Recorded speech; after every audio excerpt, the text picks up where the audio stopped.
solve this challenge. First, create a new model using the command php artisan make model. Call it notebook.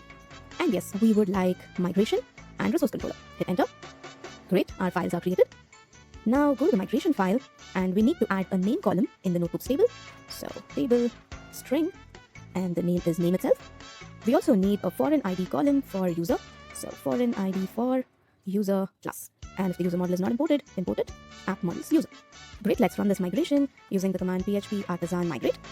Let's check the database client to see if this table was created, refresh tables, and yes, we have a new notebooks table with the name and user ID column.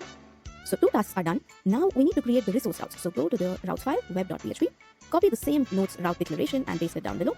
Change notes URL to notebooks instead, and change node controller to notebook controller. Once again, either right click and import this class, or you can use the keyboard shortcut, Control Option I. Alright, now let's check if we have 7 new routes related to notebook. Use the command php artisan route list. And let's verify. And yes, we have all the new routes related to notebooks. Great, this completes the challenge.